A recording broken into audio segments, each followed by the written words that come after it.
안녕하세요. 안녕하세요. 류가 작가. 전찬호 작가입니다. 네.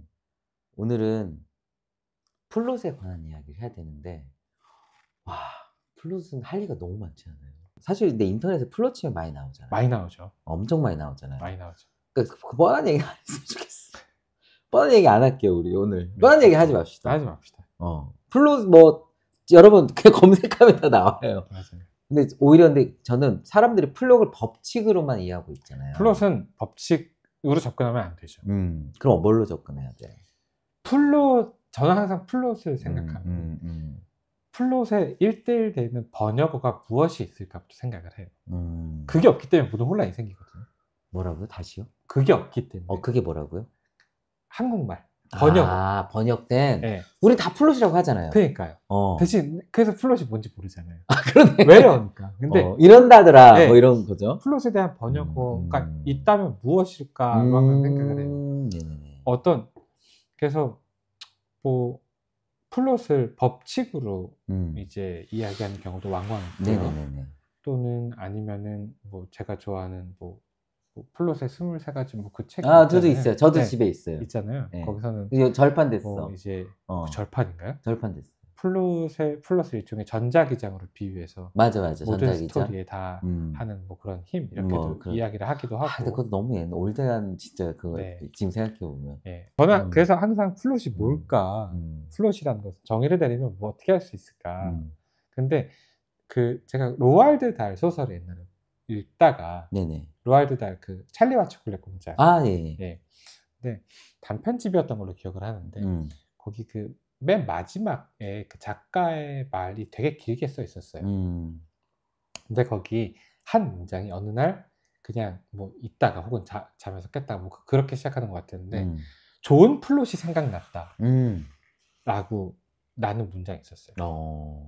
근데 좋은 플롯이 생각났다가 좋은 전자기장이 생각났다라거나 좋은 법칙이 생각났다는 아니잖아요. 그러면 로알드 달은 어떤 재미있는 이야기라든가 이런 것들을 플롯이라고 그냥 쓰는구나. 플롯이란 말로 그냥 하는. 그럴 수도 있겠네요. 그렇잖아요. 그래서 저는 어쩌면 플롯이라는 게 그냥 재미있는 이야기 그 자체겠다. 어떤 우리가 그걸 뼈대라고 말하면 좀 너무 앙상하지만 어떤 캐릭터라든지 그런 것들을 조금 이제 뺀 얘기 자체, 좋은 얘기 자체가 생각이 났다. 라고 저는 이제 그렇게 받아들였거든요. 그거를. 그래서 그 사람들이 이제 위대한 작가들이 플롯을 실제 언어 생활에서 플롯을 그렇게 쓰고 있다는 말이니까요. 그래서 나도 플롯을 접근할 때 좀 저런 느낌으로 접근을 해야겠다. 어떤 이걸 법칙이라든지 어떤 우리가 맨날 흔히 말하던 스토리에 뭘 더 삼막 구조의 기승전결의 뭐 12가지 단계 뭐 이런 거 말씀하시는 거죠? 그러면은 이제 막 플롯이 된다. 막 스토리와 플롯은 다르고 막 뭐 인과관계가 있어야 플롯이고 막 그렇게 어렵게 접근할 게 아니라 어느 날 좋은 플롯이 생각났어 라고 말할 수 있는 어떤 그런 좋은 얘기가 플롯이 아닐까. 저는 요즘엔 그렇게 생각을 하고 있어요. 근데 플롯이라는 단어의 범위가 굉장히 넓고, 근데 이제 그 중에 막 법칙, 규칙, 근데 사실 그 규칙은 무시할 수가 없거든요. 네, 그렇죠. 그거는 왜냐면 여러분 이제 플롯이 언제부터가 만들어졌을까 물어봤을 때 그냥 플롯이 활용된 거는 그리스 비극, 그렇죠. 극이고 그리스 비극이라는 형태에서 예를 들어 아리스토텔레스의 시학이라는 책을 보면은 거기서 그러니까 인간이 가장 본능적으로 감동을 받는 구조라고 할 수도 있는 거고, 그러니까 상승해서 하강하는 연결의 관계에서 내적인 뭐랄까 에너지라고 할 수도 있는 거고, 그러니까 그거를 저는 뭐 이제 시대가 많이 바뀌었으니까 새로운 법칙을 만들자라고 저는 할 수는 없을 것 같아요. 이게 사실 이제 플롯을 연구하려면 신화부터 연구를 해야 되거든요. 신화 연구해야 되고 그러니까 사실 플롯은 신화랑 우리가 아는 일반적인 플롯의 법칙은 죽음과 부활도 연결돼 있어서 거의 근데 신화 공부부터 해야 되는데 좀 제가 좀 간단하게 설명을 해드리면 일단은 플롯이란 얘기를 하기 전에 스토리란 무엇인가 사실 이 얘기도 해야 되거든요. 제가 생각하는 스토리는 인간이 무엇인지 우린 모르기 때문에 우리는 우리 자신을 만들지 않았잖아요. 인류 자체가. 네. 뭐 신이 있다면 정말 신에 의해서 만들어졌고 결국에는 그 인간이 인간을 알고 싶은데 끊임없이 실험을 하는 거죠.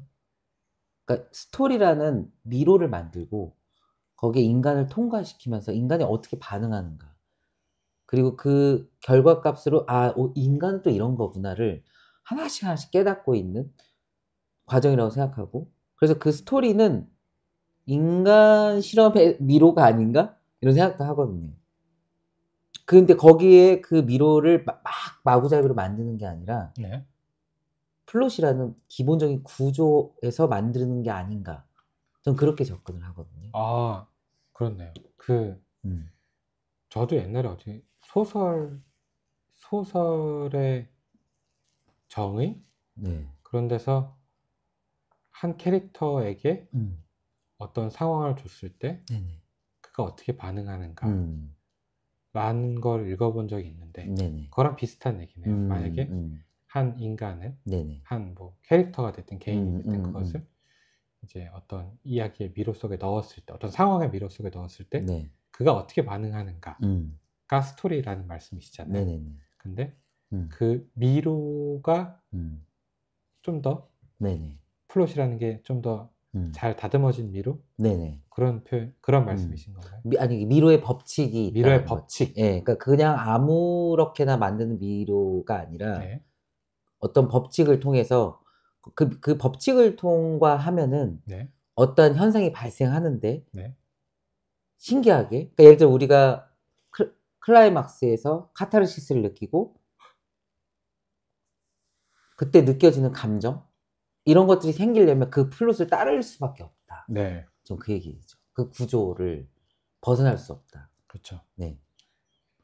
그러네요. 그래서 저는 그러니까 또 그 플롯을 알려면 또 얘기해야 되는 게 드라마. 그러니까 우리가 드라마라는 게 어쨌든 극이란 뜻이잖아요. 네. 그 드라마라는 게 발전된 건 이제 그리스 비극 때부터고 그러면 비극에 대해서 전 좀 더 얘기를 또 해보고 싶어요. 그래서 뭐 비극이 단순히 슬픈 이야기다라고 뭐 희극은 기쁜 이야기다 이렇게만 그렇지 생각하는 게 않죠. 아니라 네. 예. 결국에는 예를 들어 오이디푸스 이야기만 봐도 그 시절에 만든 저는 오이디푸스의 플롯이 너무 대단하거든요. 혹시 기억하시죠? 네. 그러니까 오이디푸스가 태어났는데 어떤 왕과 왕비의 아들로 근데 신탁하는 사람이 그 왕에게 당신은 이 오이디푸스 이 아들의 손에 죽는다고 얘기를 했고 그 왕은 그 아들을 산에서 죽게 버리죠. 근데 신하가 살려줬나? 그래가지고 어쨌든 오이디푸스가 죽지 않고 네. 다른 왕이 의해서 구출돼가지고 그 왕과 왕비 밑에서 자랐죠. 근데 오이디푸스가 청년이 됐을 때 또 신탁을 받아요. 경고를. 넌 너의 아버지를 죽이고 어머니와 결혼한다. 그래서 오이디푸스는 탈출을 해요. 그 콜린토스라는 아마 그 나라 이름인 것 같은데 하여튼 그 탈출이라는 게 저는 여기서 뭔가 자기 운명에서 도망치는 그래서 그냥 청년으로 살다가 삼거리에서 진짜 아버지인 라이오스 왕을 만나고 또 그냥 진짜 우연한 사고로 살해를 하거든요, 왕을. 그래서 왕을 죽여. 그리고 왕의 여왕과 결혼을 하고 그 왕국의 이제 왕이 되죠. 근데 거기서 재앙이 내려. 그 왕국에 재앙이 내려서 또 신탁이 그 재앙의 이유가 라이오스 왕을 살인한 자를 찾아야 된대요. 그래서 그 원한을 풀어줘야 된다. 그래서 살인자를 찾으라고 명령을 해. 그 왕을 죽인 자는 바로 자기 자신이잖아요. 그 자기 자신임을 깨닫게 되고 맨 마지막에는 자신의 눈을 찔러요. 재밌는 게 왜 눈을 찔렀지? 결말에? 왜 찔렀을까요? 왜 찔렀을까요? 저도 대답을 미루고 있는 거죠. 저도 물어요. 극도로 피곤해서. 전 작가님 왜 찔렀을 것 같아요? 한번 그런 생각해보면 왜 오이디푸스는 자기 눈을 찔렀을까? 일단은 오이디푸스에게서 항상 이 얘기가 재밌다고 생각하는 것은 네네. 우리가 좋은 플롯으로 얘기를 항상 들고 있지만은 네네. 좋은 플롯의 예시 중에서 가장 캐릭터가 좋아요. 맞아요. 그러니까 좋은 플롯은 캐릭터랑 따로 갈 수 없다는 가장 최초의 예가 아닐까 싶어요. 아, 네네. 사실 우리가 플롯의 예를 들면 캐릭터가 이제 없어진 네네. 그냥 A라고 표현할 수 있는 네네. 그런 게 나오는 경우가 많은데 이거는 사실 그 오이디푸스의 캐릭터가 근데 이건 또 캐릭터 얘기로 빠지게 되는데 이렇게 네네네. 캐릭터가 작동을 하면서 그 플롯이 쭉쭉 앞으로 나가게 되거든요. 네네. 오이디푸스가 아니라 저였으면 이런 일은 일어나지 않죠. 네네. 전 조용히 살았겠죠. 그 왕국에서. 네네. 혹은 뭐 신하가 구출해주지 못할 수도 있지만 저쪽 나라에 가서도 조용히 살거나 혹은 삼거를 지낼 때 누굴 죽이지도 않았을 거고요. 네네. 아무리 시비가 붙어도 네네. 뭐 그랬을 텐데 이게 오이디푸스라는 캐릭터 때문에 그렇게 된 거거든요. 네네. 그러니까 근데 이제 캐릭터라는 것은 비극에서의 캐릭터는 그 사람이 오이디푸스로 치면 오이디푸스가 왕이 되고 그때까지 어떤 오이디푸스의 그 뭐랄까요 장점이랄까요? 네. 혹은 강한 기질이랄까요? 그를 왕까지 올려다 줄 수 있는 강한 어떤 장점이 그를 그 나락으로 빠뜨리는 거거든요. 네. 그 어떤 운명의 나락으로. 네. 그것에 대한 반대급부로 자신의 눈을 찌르는 거라는 거죠. 그러니까 뭐가 있을까요? 오이디푸스는 항상 예를 들어서 뭐 여러 가지 대답이 있을 수 있겠지만 오이디푸스는 항상 자기 운명을 뭐 벗어나고 혹은 자기가 이렇게 행동하면 이렇게 안 되겠지, 이렇게 행동하면 이렇게 안 되겠지라고 앞을 보면서 어떻게든 가려고 했는데 이게 이 지경까지 왔구나 라고 해서 눈을 찔렀을 수도 있고요. 아니면은 자기 아버지를 알아보지 못하고 어머니를 알아보지 못하고 혹은 내가 이렇게 가면은 내가 신탁을 받은 재수 없는 신탁으로부터 벗어날 수 있다고 내가 생각했었는데 그렇지 못한 자신의 근시안을 탓하면서 눈을 찔렀을 수 있고요. 아니면은 일종의 오만, 나는 볼 수 있다 라고 생각했기 때문에 그것에 대한 벌을 스스로 줄 수도 있고 그 오이디푸스가 왜 눈을 찔렀는가는 어떤 답이 정해져 있지는 않아요. 맞아요. 네. 그거는 뭐 작가가 그 이유를 밝히지도 않았고. 네. 근데 이제 제가 이해하는 거는 이제 제가 갑자기 또 오이디푸스 이야기를 한 이유도 연관이 있는데 그 비극의 본질. 그러니까 결국 저는 비극의 본질이 인간과 운명의 끊임없는 대립에서 벌어지는 것이 아닌가? 네. 결국 오이디푸스는 자기의 운명을 이겨내려고 했잖아요. 네. 극복하려고. 근데 결국에는 그 운명대로 됐잖아요. 그랬을 때 오이디푸스는 자기 자신을 탓했겠죠. 그 네. 자신을 탓한 게 뭐냐면 오이디푸스는 자기 욕망 따라가잖아요. 네. 결국 저는 그 눈이 욕망이라고 생각하거든요. 네. 상징한다고. 근데 결국에는 그 이놈의 눈 때문에 분명히 그 왕비도 되게 이뻤을 거예요. 그러니까 그 왕비랑 결혼했겠죠. 그러니까 이놈의 눈 때문에. 근데 그 단순히 시각적인 네. 눈을 얘기하는 게 아니라 인간의 한계는 거기에 갇혀 있는 게 아닌가? 내가 보는 인간이란 것? 내가 보는 것, 내가 욕망하는 것. 그러니까 저는 신이 인간을 만들었는데 이제 비극의 본질에 대해서 얘기하는 거예요. 비극의 본질은 신이 인간을 만들었는데 그 인간 안에 신이 있다라는 거죠. 그래서 멋진 말씀. 네, 그래서 인간은 저는 신의 파편화된 존재라고 생각하고 네. 신이 인간을 만들 때 자기의 가장 중요한 성질을 집어넣는데 그게 자아라고 생각하거든요. 자아. 네. 그러니까 동물은 욕망을 중심으로 움직이지만 인간은 자아라는 게 전 분명히 있는데 성경에도 모세가 신을 만났을 때 질문을 하거든요. 당신 누구십니까? 그때 신이 뭐라고 하냐면 나는 스스로 존재하는 자다. 네. 근데 그게 이제 I am what I am인데 영어로는 저는 그걸 자아라고 생각하거든요.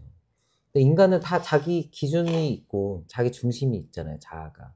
근데 이 자아가 신의 성질에서 왔기 때문에 내 안에 신이 있는 거고, 그러니까 인류가 지금까지 정말 엄청난 발전을 해오는 과정 속에서도 정말 하나의 개인은 진짜 연약한데 그 연약한 개인이 이룰 수 있는 이 모든 과정에서 내 안에 있는 어떤 에너지, 뭐 신성함, 신의 능력 이런 것들이 발휘됐다고 생각하고, 그래서 저는 이렇게 표현해요. 인간은 유통기한 있는 캔 속에 있는 신이다.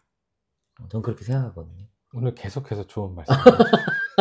그래서 저는 비극의 본질이 유통기한인가요? 유통기한, 그러니까 캔이 안 열려요, 뚜껑이. 캔이 그쵸. 그러니까 본질이 내가 내 맘대로 안 되는 거.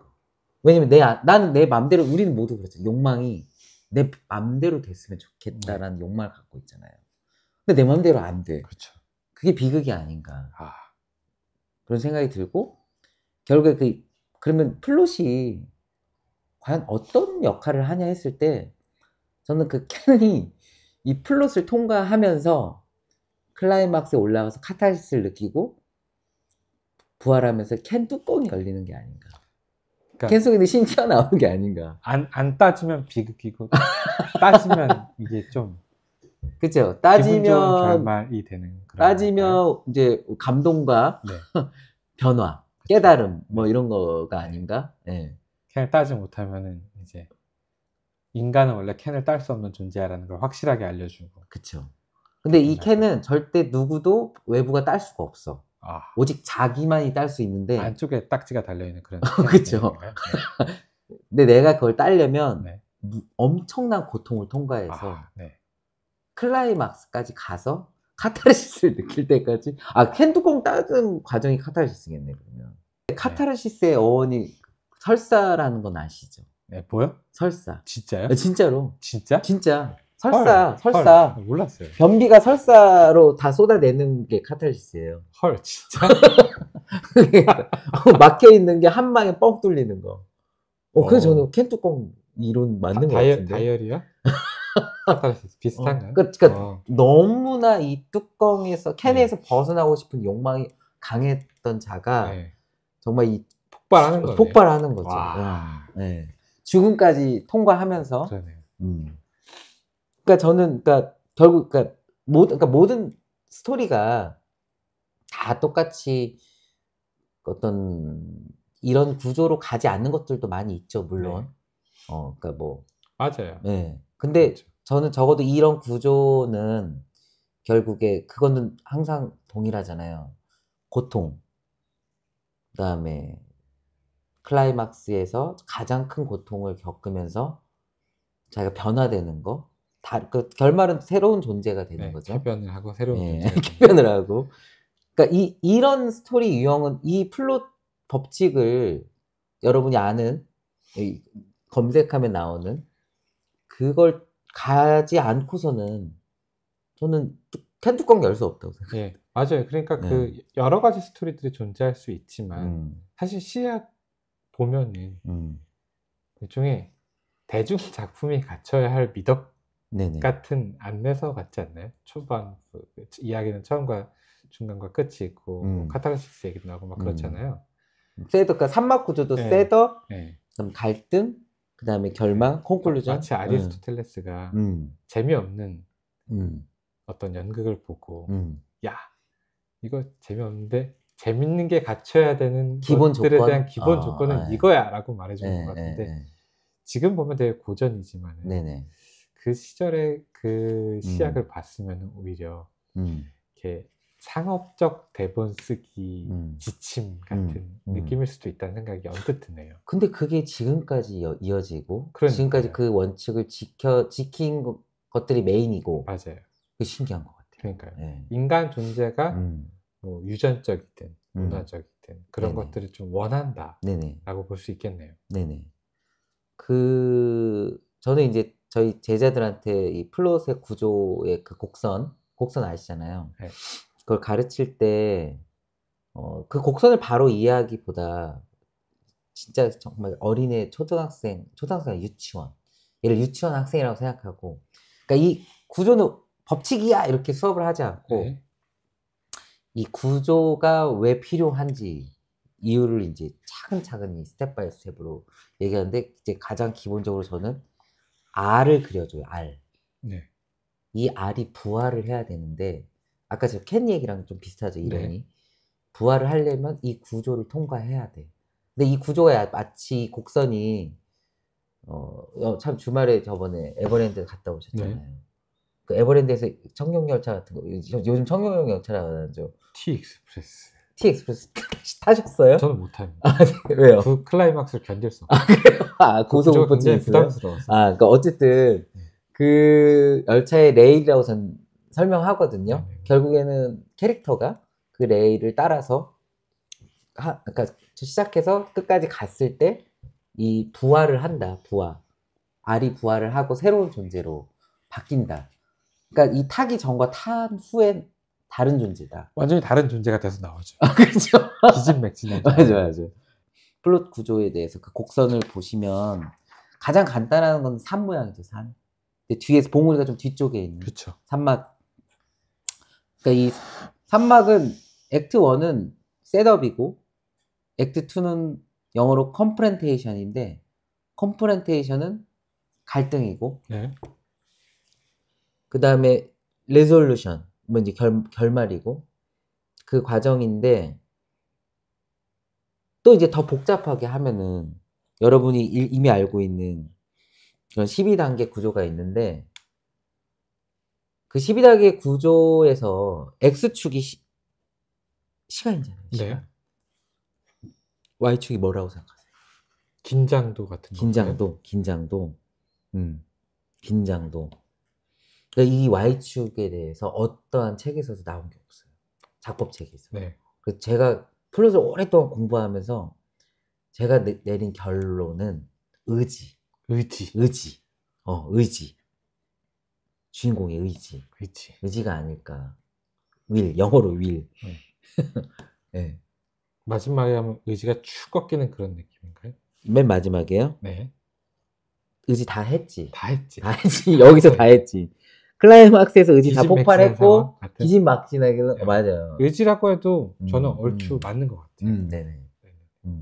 결국 그 의지로 이야기를 끌고 가니까. 네. 왜냐면은 여기서 저는 이제 그게 긴장도란 얘기를 했지만은 의지라고 하면 한 가지 좋은 거는 저는 어쨌든 좋은 플롯은 이렇게 그 플롯에 걸맞는 좋은 캐릭터가 좀 밀고 나간다는 생각을 항상 확고하거든요. 네네. 플롯 자체만으로 존재할 수 없다고 생각하기 때문에 거기에 의지는 이제 캐릭터잖아요. 결국에는.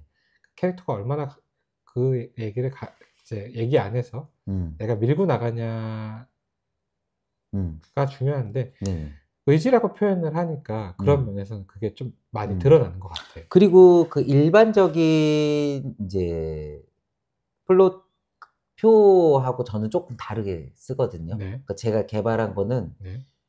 주인공의 그 시작점이 네. 이 의지 Y축에서 마이너스에서 시작하게 하거든요, 저는. 네네네. 그러니까 왜냐면 항상 모든 주인공은 의지 박약이야. 네. 불안과 두려움, 뭔가 문제가 있고. 네. 그래서 결국 촉발적 사건이 일어나는 포인트가 제로, Y축의 제로값. 네. 거기서부터 초반 촉발적 사건으로 인해 얘가 뭔가 그 땅에서 튀어오르는 거죠. 위로 상승해서 결국엔 이 모든 것을 겪고, 저는 이제 이 마지막 콘클루전 결말을 다시 마이너스로 하지 않고 이제 다시 제로로 놓거든요. 네. 결국엔 이 모든 과정이 지하에 있던 애가 지상으로 나오는 과정이 아닌가. 네. 그러니까 정말 그게 만약 1cm더라도 네. 그 1cm를 나오기 위해서는 이 엄청난 모험을 해야 되고, 이 엄청난 의지가 폭발을 해서. 이거 되게 중요한 얘기 같아요. 네. 그러니까 우리가 플롯이라고 하면 이제 어떤 얘기를 막 끌고 가서 이제 막 이런저런 우여곡절을 겪고 클라이막스를 겪고 이 얘기의 이제 얘기라는 건 결국 문제니까 이 문제를 해결한다. 이제 그렇게 접근하는 게 있는데, 저는 사실 모든 이야기는 모든 이야기는 결국 하나로 만든다면은 이 이야기는 뭐라고 하냐면은 주인공이 내가 누구냐를 알아가는 것이라고 생각하거든요. 주인공이 네. 맨 처음에 가지고 있던 어떤 가장 문제들은 내가 누구인가 혹은 나의 문제는 무엇인가 이제 그것에 대해서 자각을 한 주인공도 있을 테고 네네.